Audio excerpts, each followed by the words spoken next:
মুন্সিগঞ্জে গজারিয়ায় দায়ের কোপে যুবকের মৃত্যু। বিস্তারিত দেখুন মুন্সিগঞ্জ থেকে আনিসুর রহমান রলিনের পাঠানো তথ্য ও ভিডিওতে। মুন্সিগঞ্জে গজারিয়া উপজেলার প্রতিবেশী দুই ভাইয়ের ঝগড়া থামাতে গিয়ে দায়ের কোপে জান্নাত হোসেন নামে ২৭ বছর বয়সী এক যুবকের মর্মান্তিক মৃত্যু হয়েছে। শনিবার সকাল ৯:৩০টার দিকে উপজেলার গজারিয়া ইউনিয়নের নয়ানগড় গ্রামে এই ঘটনা ঘটে। নিহত জান্নাত হোসেন ওই গ্রামের আব্দুল হকের ছেলে। ওরা নাম ছিল তারেক, রিয়া, তাজবির আর ওর মার না ওর মায়ের সবচেয়ে বেশি খারাপ। ওর মায়ের কারণে ওরা সবসময় গ্রামের মানুষের লোক ঝগড়া লাগুক, যেমনি ঝগড়া লাগে ওরা দাবড়ি লিয়ে দৌড়াদৌড়ি করে। এর বিচার চাই আমরা গ্রামবাসীর কাছেও, আমরা ওর ফাঁসি চাই।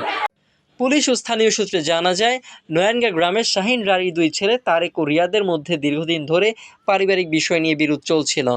শনিবার সকালে তাদের মধ্যে ফের তীব্র ঝগড়া শুরু হলে প্রতিবেশী জান্নাত হোসেন তা থামাতে এগিয়ে যান। এ সময় উভয়ের হাতে ধারালো দা ছিল। এক পর্যায়ে রিয়াদ তার ভাই তারেককে লক্ষ্য করে দা দিয়ে কোপ দিতে গেলে তা জান্নাত হোসেনের শরীরে লাগে। গুরুতর অবস্থায় স্থানীয়রা তাকে উদ্ধার করে গজারিয়া হামদর্দ জেনারেল হাসপাতালে নিয়ে গেলে জরুরি বিভাগে কর্তব্যরত চিকিৎসক মৃত ঘোষণা করেন। হাসপাতালের জরুরি বিভাগের চিকিৎসক ডাক্তার মারিয়া মুস্তারি জানান, সকাল 11টার দিকে জান্নাত হোসেনকে হাসপাতালে আনা হয়।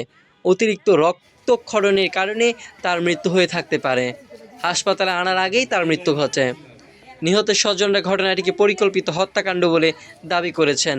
এ বিষয়ে গজারিয়া থানার অফিসার ইনচার্জ মোহাম্মদ হাসান আলী জানান, ঘটনাস্থলে পুলিশ পাঠানো হয়েছে। বিষয়টি তদন্ত করে প্রয়োজনীয় আইনগত ব্যবস্থা নেওয়া হবে।